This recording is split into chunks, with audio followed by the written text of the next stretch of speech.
Hi hello అందరికీ. ఈ వీడియోలో మీకు నేతి బీరకాయ పచ్చడి ఎలా చేయాలో చూపిస్తాను. నేతి బీరకాయ పచ్చడి చక్కగా ఈజీగా చేసుకోవచ్చండి. హెల్త్‌కి అయితే చాలా మంచిది.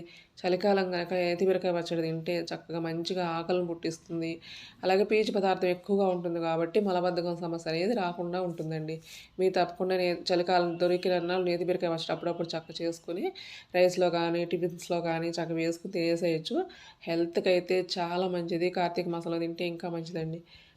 ఇలా బాండి పెట్టుకున్న ఆయిల్ వేడెక్కినాక దానిలోకి మీరు తీసుకున్న కాయలను బట్టి కారాన్ని తగినట్టుగా మీరు పచ్చిమిర్చిని యాడ్ చేసుకోండి. పచ్చిమిర్చి కొంచెం వేగినాక ఇలా నేతి బీరకాయలని శుభ్రంగా కడిగేసి పీల్ తీయక్కర్లేదండి. తొక్కు తీయకుండానే చిన్న చిన్న ముక్కలు కట్ చేసుకుని ఈ బాండీలో వేసుకుని పచ్చిమిర్చి ఈ బీరకాయ ముక్కలు అన్నీ చక్కగా బాగా మగ్గే వరకు మగ్గించుకోవాలి.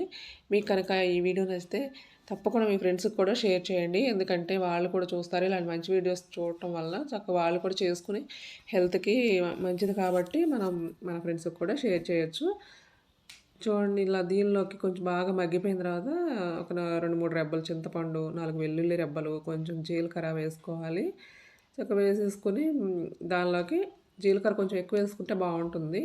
ఎందుకంటే మన డైజెషన్ కూడా మంచిది చలికాలం కాబట్టి. ఇలా ఈ నేతి బీరకాయలో మీరు 4 ఎండుమిర్చి కూడా వేసుకోవచ్చండి పచ్చిమిర్చితో పాటు. ఎందుకంటే టేస్ట్ చాలా బాగుంటుంది. అందుకని నేను 2 వేశాను. చూడండి నీరంతా ఎగిరిపోయే వరకు చక్కగా వేయించుకోవాలి.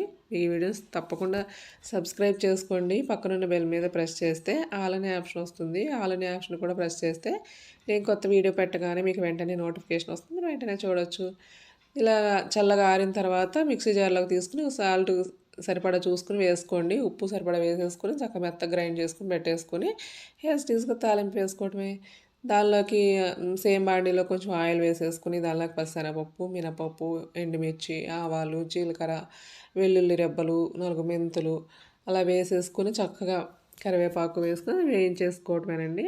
వేగిపోయిన తర్వాత స్టవ్ ఆఫ్ చేసి కొంచెం పసుపు కలుపుకోండి. పసుపు మనకి యాంటీబయాటిక్గా పనిచేస్తుంది కాబట్టి ప్రతి దానిలో కూడా మనం పసుపు వేసుకోవడం వల్ల హెల్త్కి చాలా మంచిది. చూడండి ఆ తాలింపును మొత్తం ఇట్లా చట్నీలోకి వేసేసుకుని బాగా కలిపేసుకోవటమే. ఎంతో టేస్టీగా ఉండే నేతి బీరకాయ పచ్చడి రెడీ.